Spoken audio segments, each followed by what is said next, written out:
नमस्कार साथियों, कक्षा प्लस के ऑनलाइन प्लेटफॉर्म पर आपका हार्दिक स्वागत है।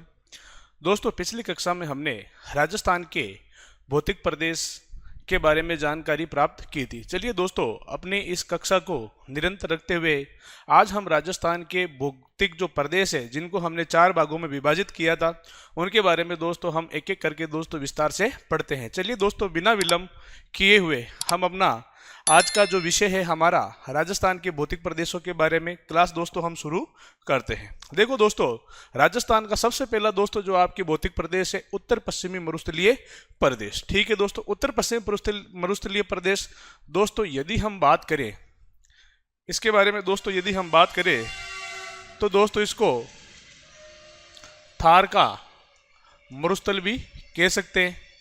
ठीक है दोस्तों, चलिए दोस्तों अब हम आगे बात करते हैं मरुस्थल के बारे में कि मरुस्थल कहते किसको है।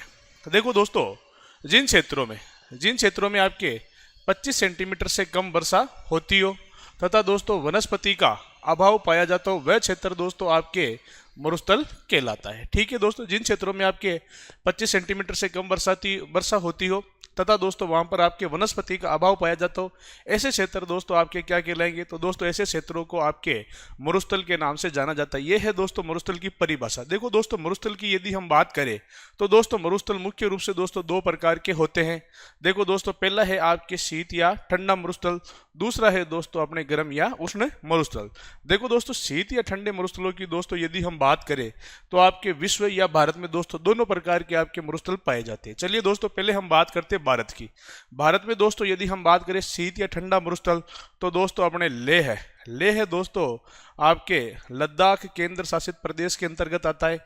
यह दोस्तों आपके भारत का एकमात्र ठंडा मरुस्थल माना जाता है। दूसरा है दोस्तों आपके गर्म या उष्ण मरुस्थलों में यदि हम लेवें तो आपके भारत में दोस्तों थार का मरुस्थल ये दोस्तों अपने गर्म या उष्ण मरुस्थलों के अंतर्गत आता है। अब देखो दोस्तों, यदि हम विश्व स्तर पर लेवे तो दोस्तों विश्व का सबसे बड़ा जो आपकी ठंडा मरुस्थल है वो है दोस्तों अपने गोबी मरुस्थल दोस्तों मंगोलिया जो आपके चीन के पास में स्थित है, जिसको मध्य एशिया भी कहते हैं, वहां पर दोस्तों ये स्थित है। और दोस्तों विश्व का सबसे बड़ा गर्म या उष्ण मरुस्थल की दोस्तों यदि हम बात करें तो यह है दोस्तों अपने कौन सा सहारा मरुस्थल। दोस्तों यह आपके अफ्रीका महाद्वीप के 9 बड़े देशों में फैला हुआ है। लगभग दोस्तों 84 लाख वर्ग किलोमीटर इसका क्षेत्रफल है। तो दोस्तों ध्यान रखना, भारत का एकमात्र ठंडा मरुस्थल तो आपके लेह लद्दाख में, और भारत का एकमात्र गर्म या उष्ण मरुस्थल तो दोस्तों थार का मरुस्थल अपने आता है। फिर दोस्तों विश्व का सबसे बड़ा ठंडा मरुस्थल गोबी मरुस्थल, और विश्व का सबसे बड़ा दोस्तों उष्ण या गर्म मरुस्थल की यदि हम बात करें तो यह दोस्तों अपने आता है सारा मरुस्थल अफ्रीका महाद्वीप के अंतर्गत। चलिए दोस्तों, अब देखो दोस्तों हम बात करते हैं थार का मरुस्थल दोस्तों राजस्थान के उत्तर पश्चिमी भाग में स्थित है, इसलिए दोस्तों इसको थार का मरुस्थल भी कह सकते हैं।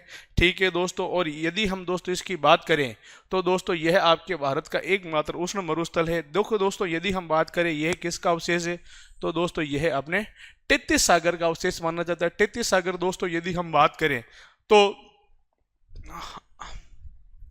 पृथ्वी जब दोस्तों आपके ब्रह्मांड से अलग हुई थी तो दोस्तों यह अपने एक गोला थी। ठीक है दोस्तों, और इस गर्म गोले को दोस्तों पेंजिया के नाम से दोस्तों जाना जाता था, पेंजिया के नाम से। अब देखो दोस्तों, यदि हम बात करें पेंजिया के चारों ओर दोस्तों जो ये जलीय भाग था या तरल भाग था, इसको दोस्तों कहा गया आपके पेंथालासा। देखो दोस्तों, गुजरते समय के अनुसार ये पेंजिया 2 भागों में विभाजित हो गया, और इसके मध्य में दोस्तों जो ये जलीय भाग था ये दोस्तों इसके मध्य में आकर एकत्रित हो गया। दोस्तों ये जो पेंजिया का उत्तरी भाग था ये आपके कहलाया अंगारा लैंड, इसको दोस्तों लारेशिया भी कहते हैं, और दक्षिणी भाग दोस्तों कहलाया आपके कौन सा गोंडवाना लैंड दोस्तों कहलाया। अब दोस्तों ये जो मध्य वाला भाग है इसको दोस्तों जल भर जाने के कारण ये पेंथालासा का जल इन दोनों के बीच में भर गया, इसको दोस्तों नाम दिया गया तेतीस सागर। ठीक है दोस्तों, इसको नाम दिया गया दोस्तों अपने तेतीस सागर। ठीक है दोस्तों, ये खारे पानी का सागरीय क्षेत्र था, और जो भी दोस्तों विश्व में यदि हम बात करें जितने भी आपके मरुस्थल, खारे पानी की झीलें और दोस्तों आपके जो महासागर है वो दोस्तों 33 सागर के अवशेष के रूप में जाने जाते हैं। ठीक है दोस्तों, तो आपके पेंथालासा का ही दोस्तों ये भाग है 33 सागर। तो दोस्तों ये आपके जो थार का मरुस्थल है 33 सागर का अवशेष है, जिसके अनुमान दोस्तों हम लगा सकते हैं कि आपके इस मरुस्थलीय प्रदेश में जो भी दोस्तों अपने खारे पानी की झीलें हैं, मरुस्थलीय प्रदेश में दोस्तों खारे पानी की झीलें वो दोस्तों 33 सागर के अवशेष के रूप में मानी जाती है। और दोस्तों यदि हम बात करें तो जैसलमेर के आकल गांव में 25 करोड़ वर्ष पूर्व समुद्री जीवों के अवशेष मिले, जिनको लेकर दोस्तों आकलवुड फॉसिल्स पार्क की भी स्थापना की गई है जैसलमेर के आकल गांव में। इसकी चर्चा दोस्तों हम आगे करेंगे। चलिए दोस्तों आप इसका स्क्रीनशॉट ले लीजिए। चलिए दोस्तों आपने इसका स्क्रीनशॉट ले लिया होगा। नेक्स्ट दोस्तों यदि हम बात करें तो दोस्तों थार का मरुस्थल आपके अफ्रीका महाद्वीप में जो सारा मरुस्थल है उसका दोस्तों पूर्वी भाग दोस्तों ग्लेट पोलियो आर्कटिक का दोस्तों यह आपके हिस्सा या भाग माना जाता है। अब देखो दोस्तों आपके ये जो मरुस्थल है भारत व पाकिस्तान दोनों देशों में फैला हुआ है। देखो दोस्तों इसका जो थार के मरुस्थल का सर्वाधिक विस्तार है वो दोस्तों भारत में है। भारत में दोस्तों इसका 85% भाग फैला हुआ है। और दोस्तों भारत में इस उत्तर पश्चिमी मरुस्थलीय प्रदेश को थार का मरुस्थल भी कहा जाता है। ठीक है दोस्तों, पाकिस्तान में देखो दोस्तों इसका 15% भाग फैला हुआ है। और पाकिस्तान में दोस्तों इस मरुस्थल को मरुस्थल को चोलिस्तान के नाम से भी जाना जाता है। चलिए दोस्तों हम यदि आगे बात करें इस मरुस्थलीय प्रदेश के बारे में तो दोस्तों भारत में जो आपके थार का मरुस्थल है, भारत में थार का मरुस्थल दोस्तों आपके गुजरात, राजस्थान, पंजाब, हरियाणा राज्यों में फैला हुआ है। देखो दोस्तों थार के मरुस्थल का सर्वाधिक विस्तार दोस्तों राजस्थान में है। फिर देखो दोस्तों न्यूनतम विस्तार की यदि हम बात करें तो दोस्तों न्यूनतम विस्तार दोस्तों आपके हरियाणा राज्य में देखने को मिलता है। ठीक है दोस्तों, चलिए दोस्तों आप इसका स्क्रीनशॉट ले लीजिए। नेक्स्ट स्लाइड में हम आगे इसको समझेंगे। दोस्तों आपने इसका स्क्रीनशॉट ले लिया होगा। अब देखो दोस्तों यदि हम बात करें आपके मरुस्थलीय प्रदेश का दोस्तों विस्तार कहां से कहां तक है तो देखो दोस्तों कल की क्लास में भी हमने इसके बारे में पढ़ा था। तो दोस्तों ये वाला जो दोस्तों आपके क्षेत्र है, ये दोस्तों आपके मरुस्थलीय प्रदेश कहलाता है। ठीक है दोस्तों, इसके अंतर्गत यदि हम बात करें तो दोस्तों इसको थार का मरुस्थल कहते हैं। अब देखो दोस्तों इस मरुस्थलीय प्रदेश की दोस्तों क्या क्या विशेषताएं हैं इनको दोस्तों हम समझने की कोशिश करेंगे दोस्तों। नक्शे पे ही हम इसको समझेंगे। देखो दोस्तों यह रहा आपके उत्तर पश्चिमी मरुस्थलीय प्रदेश। ठीक है दोस्तों, इसको कहा जाता है दोस्तों थार का मरुस्थल। अब देखो दोस्तों यदि हम इसकी बात करें तो देखो दोस्तों यह जो मरुस्थलीय प्रदेश है यह दोस्तों आपके राजस्थान में देखो दोस्तों इसका सर्वाधिक विस्तार है। राजस्थान के दोस्तों यह आपके 61.11% भूभाग पर दोस्तों ये आपके फैला हुआ है। यानी कि राजस्थान के कुल भूभाग का दोस्तों ये आपके 61.11% है। जिसमें दोस्तों यदि हम बात करें जनसंख्या तो दोस्तों राजस्थान की 40% जनसंख्या, कितनी दोस्तों, राजस्थान की 40% जनसंख्या दोस्तों इसमें निवास करती है। ठीक है दोस्तों, राजस्थान के दोस्तों यदि हम बात करें कि क्षेत्रफल दोस्तों इसका राजस्थान में क्षेत्रफल दोस्तों 1,75,000 वर्ग किलोमीटर, 1,75,000 दोस्तों वर्ग किलोमीटर क्षेत्रफल में ये आपके राजस्थान में फैला हुआ माना जाता है। तभी तो दोस्तों राजस्थान के कुल भूभाग दोस्तों राजस्थान का कुल क्षेत्रफल है 3,42,239.74 वर्ग किलोमीटर, जिसमें से दोस्तों 1,75,000 वर्ग किलोमीटर क्षेत्रफल में दोस्तों अपने ये थार का मरुस्थल फैला हुआ है। ठीक है दोस्तों, जैसा कि दोस्तों कल हम या पिछले कक्षा में दोस्तों हमने जब भौतिक प्रदेशों के बारे में जानकारी प्राप्त कर रहे थे, जिसमें दोस्तों हमने यहाँ की मिट्टियाँ, जनसंख्या, जलवायु, इनके बारे में भी दोस्तों हमने अध्ययन किया था। दोस्तों 61.11% भूभाग पर 40% जनसंख्या और 1,75,000 वर्ग किलोमीटर में दोस्तों ये आपके फैला हुआ है। अब देखो दोस्तों यदि हम इसकी और यदि नेक्स्ट विशेषताओं की दोस्तों बात करें तो दोस्तों यहाँ का दोस्तों जो आपके तापमान दोस्तों इस क्षेत्र का तापमान दोस्तों यदि हम बात करें ग्रीष्म ऋतु में दोस्तों इसका तापमान पहुंच जाता है 49 डिग्री सेंटीग्रेड। ठीक है दोस्तों, फिर यदि हम तापमान की बात करें दोस्तों शीत ऋतु में दोस्तों इसका तापमान पहुंच जाता है -3 डिग्री सेंटीग्रेड या -3 डिग्री सेल्सियस के आसपास। फिर देखो दोस्तों तापमान ज़्यादा है तो दोस्तों यहाँ की दोस्तों जो आपके जलवायु यानी कि मरुस्थलीय प्रदेश की दोस्तों जो आपके जलवायु रहेगी वो दोस्तों रहेगी आपके कौन सी, शुष्क व शुष्क व अर्ध शुष्क दोस्तों इस क्षेत्र की जलवायु मानी जाती है। इस क्षेत्र में दोस्तों यदि हम बात करें वर्षा, तो वर्षा दोस्तों इस क्षेत्र में होती है आपके 20 से 40 सेंटीमीटर के मध्य दोस्तों इस मरुस्थलीय प्रदेश में आपके क्या होती है दोस्तों, वर्षा होती है। फिर दोस्तों यदि हम बात करें यहाँ पर दोस्तों मिट्टी दोस्तों ध्यान रखना, यहाँ पर दोस्तों रेतीली बलुई मिट्टी या फिर दोस्तों इसको हम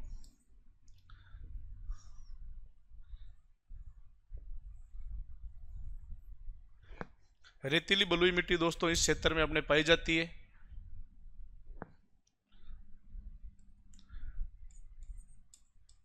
रेतीली बलुई मिट्टी, इसको दोस्तों यदि हम बात करें तो दोस्तों इसको एरिडोसोल्स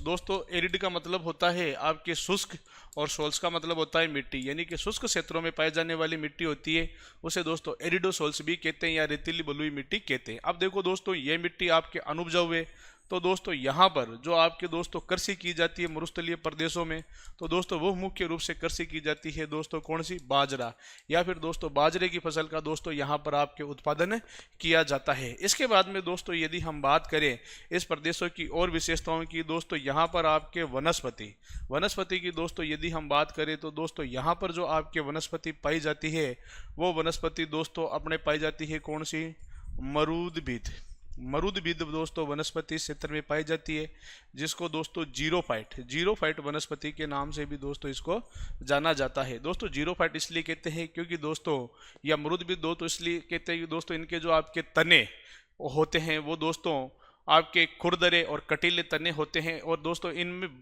वनस्पतियों में जो दोस्तों वृक्ष होते हैं उन वृक्षों की जड़ें दोस्तों काफी गहरी होती है, दूर तक दोस्तों पानी का क्या कर सके, अवशोषण कर सके। इसलिए दोस्तों इन क्षेत्रों में आपके मरुदभिद वनस्पति पाई जाती है, जिनमें यदि हम बात करें तो मुख्य रूप से दोस्तों खेजड़ी है, रोहिड़ा है, नागफणी है, ठीक है दोस्तों, फिर आपके थोहर है, ठीक है। इस प्रकार के दोस्तों कटीले वृक्ष इन क्षेत्रों में आपके पाए जाते हैं।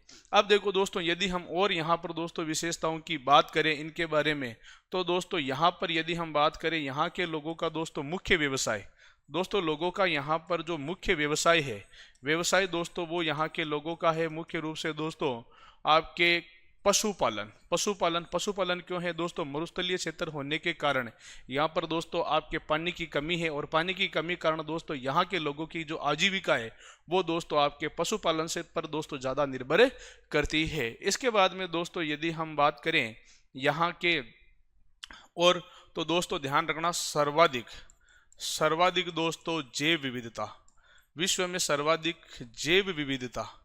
जैव विविधता वाला मरुस्थल, तो वो दोस्तों अपने कौन सा मिलता है, वो दोस्तों अपने मिलता है कौन सा, थार के मरुस्थल को दोस्तों सर्वाधिक जैव विविधता वाला मरुस्थल भी कहा जाता है। दोस्तों विश्व के किसी भी मरुस्थल में इतने जीव जंतु नहीं पाए जाते हैं, विभिन्न प्रकार के दोस्तों अपने थार के मरुस्थल में पाए जाते हैं, इसलिए दोस्तों इसको जैव विविधता वाला मरुस्थल भी कहा जाता है। फिर ध्यान रखना दोस्तों यहाँ पर आपके सर्वाधिक जनसंख्या घनत्व, ध्यान रखना दोस्तों सर्वाधिक जनसंख्या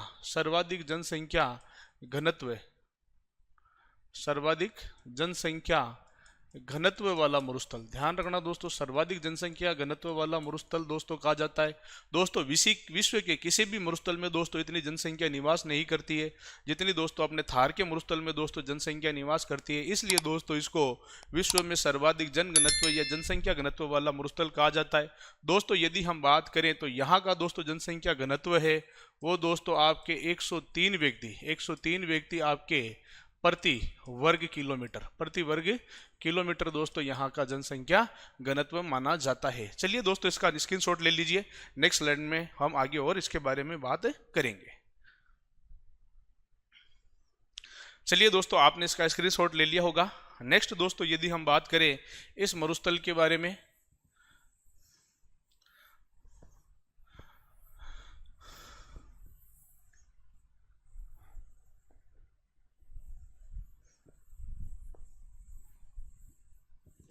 नेक्स्ट दोस्तों हम यदि हम इस मरुस्थलीय प्रदेश के बारे में दोस्तों बात करें,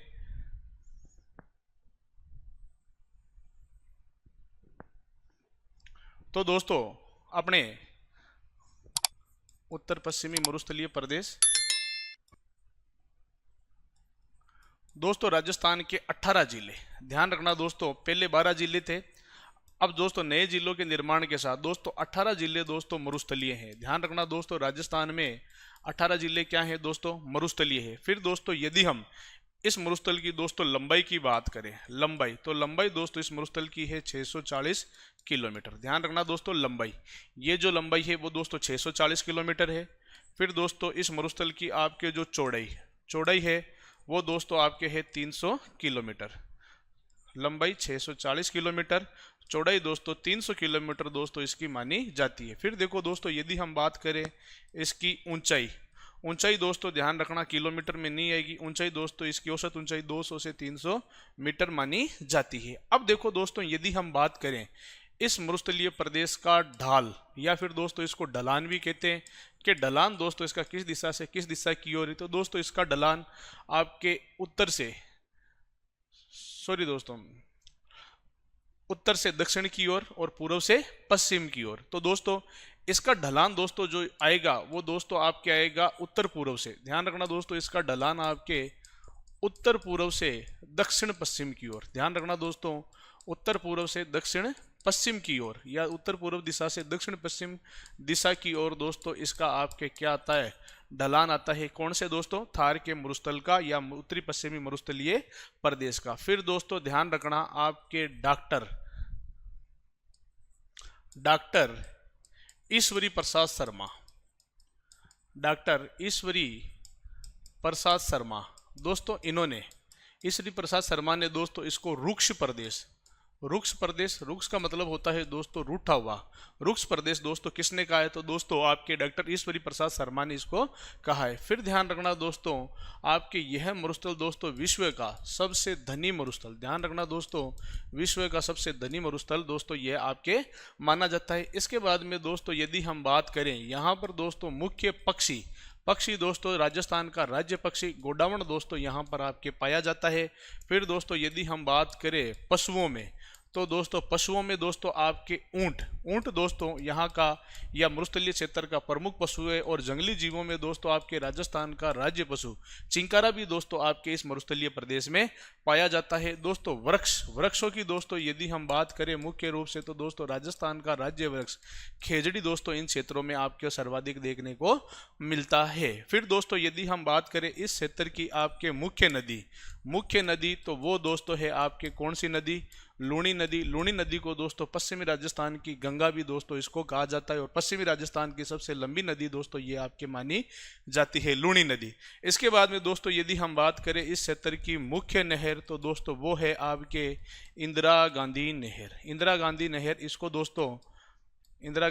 नहर, इसको दोस्तों थार की जीवन रेखा भी कहा जाता है। ठीक है दोस्तों, इस क्षेत्र का दोस्तों यदि हम बात करें प्रमुख बांध दोस्तों पश्चिमी राजस्थान का सबसे बड़ा बांध दो है दोस्तों अपना कौन सा, जवाई बांध, इसको दोस्तों मारवाड़ का अमृत सरोवर भी कहा जाता है। जोधपुर या मारवाड़ के महाराजा उमेद सिंह के द्वारा इसका निर्माण करवाया गया था। तो दोस्तों ये इतनी सारी विशेषता दोस्तों अपने कौन से मरुस्थलीय प्रदेश में, तो दोस्तों उत्तर पश्चिमी मरुस्थलीय प्रदेश या फिर दोस्तों थार के मरुस्थल में दोस्तों देखने को मिलती है। चलिए दोस्तों इसका स्क्रीनशॉट ले लीजिए। नेक्स्ट स्लाइड में दोस्तों हम आगे बात करते हैं।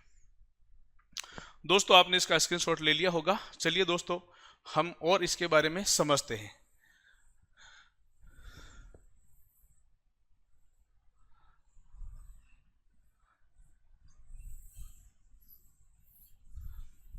दोस्तों और अभी हम आपको आगे और इसके बारे में स्लाइड मिल जाएगी, आप इतनी दिक्कत मत पाइएगा समझने के लिए। दोस्तों सिर्फ मैं आपको बता रहा हूं इतना समझाने के लिए।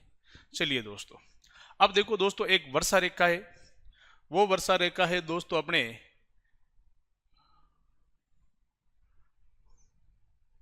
25 सेंटीमीटर वर्षा रेखा, 25 सेंटीमीटर वर्षा रेखा दोस्तों इसको 250 mm भी बोल सकते हैं, 250 mm वर्षा रेखा यह है दोस्तों आपके मरुस्थलीय प्रदेश को दो भागों में विभाजित करती है। देखो दोस्तों, एक तो है आपके 50 सेंटीमीटर, वो दोस्तों आपके अरावली पर्वतमाला से मरुस्थलीय प्रदेश को, या फिर उत्तर पश्चिम मरुस्थलीय प्रदेश को अरावली पर्वतमाला से या पूर्वी राजस्थान से अलग करने का कार्य करती है। जबकि दोस्तों 25 सेमी वर्षा रेखा वो, या फिर दोस्तों 250 mm वर्षा रेखा, ये दोस्तों आपके थार के मरुस्थल को या उत्तर पश्चिमी मरुस्थलीय प्रदेश को दोस्तों दो भागों में विभाजित करती है। ठीक है दोस्तों, इसके दोस्तों पश्चिम दिशा में, इस दोस्तों 25 सेमी वर्षा रेखा के दोस्तों पश्चिमी दिशा में दोस्तों जो आपके भाग है वो है दोस्तों शुष्क मरुस्थलीय प्रदेश। दोस्तों इसको शुष्क मरुस्थलीय प्रदेश इसलिए कहा जाता है कि दोस्तों शुष्क का मतलब होता है सूखा। सूखा यानी कि दोस्तों जिन क्षेत्रों में आपके 25 सेंटीमीटर से कम वर्षा होती हो और दोस्तों वनस्पति का दोस्तों अभाव पाया जाता है। ठीक है दोस्तों, शुष्क मरुस्थलीय प्रदेश। दूसरा है दोस्तों अर्ध शुष्क। अर्ध शुष्क दोस्तों इस 25 सेंटीमीटर वर्षा रेखा के पूर्वी दिशा में अर्ध शुष्क मरुस्थलीय प्रदेश, तो यहाँ पर दोस्तों जो वर्षा होती है वो दोस्तों 40 सेंटीमीटर के लगभग होती है, यहाँ पर 25 सेंटीमीटर से कम, और इसमें दोस्तों 25 से 50 सेंटीमीटर के मध्य वर्षा होती है, इसलिए दोस्तों इसको अर्ध शुष्क। अर्ध शुष्क का मतलब होता है दोस्तों आधा सूखा, यानी कि वर्षा तो होती है पर दोस्तों आधी अधूरी वर्षा होती है, इसलिए दोस्तों इसको अर्ध शुष्क मरुस्थलीय प्रदेश कहा गया है। तो दोस्तों थार के मरुस्थल को कौन सी वर्षा रेखा दो भागों में विभाजित करती है? तो दोस्तों 25 सेमी वर्षा रेखा या 250 mm वर्षा रेखा दो भागों में विभाजित करने का कार्य करती है। चलिए दोस्तों आप इसका स्क्रीनशॉट ले लो, फिर हम स्लाइड पर दोस्तों मैटर को समझेंगे आगे, और आप उसका भी स्क्रीनशॉट ले लेना। चलिए दोस्तों आपने इसका स्क्रीनशॉट ले लिया होगा, हम चलते हैं दोस्तों स्लाइड की ओर। देखो दोस्तों अब अपने वही बात आ गई थार के मरुस्थल की विशेषताओं के बारे में, तो दोस्तों हम इसको फटाफट दोस्तों रिवाइज करते हुए चलेंगे। आप दोस्तों इसका स्क्रीनशॉट ले लेना अपने नोट्स बनाने के लिए। दोस्तों थार का मरुस्थल राजस्थान के कुल भूभाग के दोस्तों 61.11% भाग पर फैला हुआ है। दोस्तों राजस्थान की 40% जनसंख्या दोस्तों इस मरुस्थलीय प्रदेश में निवास करती है। फिर देखो दोस्तों भारत में थार का मरुस्थल यदि हम बात करें तो दोस्तों 2,33,000 वर्ग किलोमीटर क्षेत्रफल में फैला हुआ है, जबकि दोस्तों राजस्थान में थार का मरुस्थल 1,75,000 वर्ग किलोमीटर क्षेत्रफल में फैला हुआ है। देखो दोस्तों राजस्थान के कितने जिले? 18 जिले दोस्तों, मैंने आपको पहले भी वहां भी बताया था कि 18 जिले दोस्तों अपने क्या है मरुस्थलीय जिले माने जाते हैं। अब देखो दोस्तों इस प्रदेश की जलवायु दोस्तों शुष्क व अर्ध शुष्क जलवायु मानी जाती है। दोस्तों लंबाई वहां बता दी 640 किलोमीटर, चौड़ाई दोस्तों 300 किलोमीटर दोस्तों इसकी चौड़ाई। अब देखो दोस्तों इस मरुस्थल की ऊंचाई दोस्तों 200 से 300 मीटर दोस्तों इसकी ऊंचाई मानी जाती है। मिट्टी देखो दोस्तों रेतीली बलुई मिट्टी दोस्तों, यहां पर लिख लेना एरिडोसोल्स। एरिडोसोल्स मिट्टी दोस्तों यहां पर आपके पाई जाती है, जिसे रेतीली शुष्क बलुई मिट्टी कहते हैं। देखो दोस्तों तापमान ग्रीष्म ऋतु में 49 डिग्री सेंटीग्रेड अधिकतम। ठीक है दोस्तों, इसका स्क्रीनशॉट लो, नेक्स्ट स्लाइड में हम आगे बात करते हैं। हो गया दोस्तों। अब देखो दोस्तों तापमान शीत ऋतु में दोस्तों -3 डिग्री सेंटीग्रेड न्यूनतम दोस्तों पहुंच जाता है। वनस्पति दोस्तों जीरोफाइट या दोस्तों मरुदभिद। अब देखो दोस्तों इसमें यदि हम बात करें कौन कौन से वृक्ष आएंगे, तो दोस्तों अपने रोहिड़ा आ गया। फिर दोस्तों मरुस्थलीय प्रदेश का मुख्य वृक्ष खेजड़ी, दोस्तों नागफणी, थोहर, ठीक है दोस्तों, थोहर, फोग, केर, बेर, बबूल, ठीक है दोस्तों, आदि वृक्ष दोस्तों आपके मरुस्थलीय वनस्पति या मरुदभिद वनस्पति के अंतर्गत आते हैं। फिर देखो दोस्तों थार के मरुस्थल की मुख्य नदी लूणी नदी, दोस्तों पश्चिमी राजस्थान की गंगा दोस्तों इसको कहा जाता है। दोस्तों मुख्य नहर इंदिरा गांधी नहर, दोस्तों थार की जीवन रेखा दोस्तों इसको कहा जाता है, या दोस्तों इसको थार की गंगा, ध्यान रखना दोस्तों, थार की गंगा के उपनाम से भी दोस्तों आपके इंदिरा गांधी नहर को जाना जाता है। नेक्स्ट दोस्तों मुख्य बांध जवाई बांध, मारवाड़ का अमृत सरोवर इसको उपनाम से जाना जाता है। जब दोस्तों हम आगे नदियां और बांध वगैरह पढ़ेंगे तो दोस्तों इसमें सब कुछ आ जाएगा। वर्षा देखो दोस्तों 25 से 40 सेंटीमीटर, ढलान, ढलान दोस्तों उत्तर पूर्व से दक्षिण पश्चिम की ओर इसका ढाल है। लोगों का मुख्य व्यवसाय दोस्तों कृषि पालन, कृषि पालन के बाद में दोस्तों मुख्य व्यवसाय दोस्तों पशुपालन, पशुपालन के बाद में दोस्तों मुख्य दूसरा जो व्यवसाय है वो है दोस्तों कौन सा, कृषि। दोस्तों इस क्षेत्र की मुख्य फसल आपके बाजरा, मुख्य पशु दोस्तों ऊंट व चिंकारा दोस्तों यहाँ पर सर्वाधिक पाए जाते हैं। मुख्य पक्षी गोडावण, ध्यान रखना दोस्तों गोडावण राजस्थान का राज्य पक्षी घोषित किया गया है। चलिए दोस्तों इसका स्क्रीनशॉट ले लीजिए। चलिए दोस्तों नेक्स्ट स्लाइड की ओर हम चलते हैं। अब देखो दोस्तों थार के मरुस्थल में विशेष प्रजाति का, ध्यान रखना दोस्तों, विशेष प्रजाति का पीवड़ा सांप। ये दोस्तों क्वेश्चन कई बार पूछा गया है कि मरुस्थलीय प्रदेश में विशेष प्रजाति का कौन सा सांप पाया जाता है, तो दोस्तों पीवड़ा सांप पाया जाता है। ये दोस्तों इंसान की सांसों में जहर घोलकर उसको मार देता है दोस्तों, ये काटने का काम नहीं करता है। तो दोस्तों इसको विशेष प्रकार के सांप की प्रजाति का इसको दर्जा दिया गया। फिर देखो दोस्तों डॉक्टर ईश्वरी प्रसाद शर्मा ने थार के मरुस्थल को दोस्तों रुक्ष प्रदेश या रूठा हुआ प्रदेश दोस्तों इसको कहा जाता है। दोस्तों विश्व में सर्वाधिक जैव विविधता, सर्वाधिक जनघनत्व वाला मरुस्थल माना जाता है। दोस्तों जनघनत्व आप साइड में लिख लेना, मैंने वहां भी बता दिया है।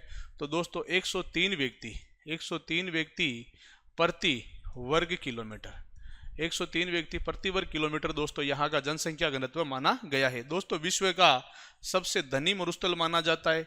मुख्य रूप से दोस्तों यदि हम बात करें थार के मरुस्थल में दोस्तों पेट्रोलियम, प्राकृतिक गैस, लिग्नाइट, जिप्सम आदि के दोस्तों खनिजों के भंडार दोस्तों यहाँ पर पाए जाते हैं। फिर देखो दोस्तों लाठी सीरीज, देखो दोस्तों लाठी सीरीज क्या है, तो दोस्तों जैसलमेर जिले में भारत पाकिस्तान सीमा के सहारे या फिर दोस्तों रेड क्लिफ रेखा के सहारे आपके मोहनगढ़ से पोखरण तक काजरी के वैज्ञानिकों द्वारा भूगर्भिक जल की दोस्तों 80 मीटर लंबी व 60 मीटर चौड़ी पट्टी खोजी थी दोस्तों, जिसमें दोस्तों आपके भूगर्भिक जल होने के कारण दोस्तों यहाँ पर लगभग 150 सेंटीमीटर की लंबी दोस्तों इस पट्टी के ऊपर दोस्तों घास पाई जाती है, जिसको दोस्तों सेवण घास कहते हैं। चलिए दोस्तों नेक्स्ट स्लाइड में हम उसके बारे में पढ़ेंगे, आप दोस्तों इसका स्क्रीनशॉट ले लो।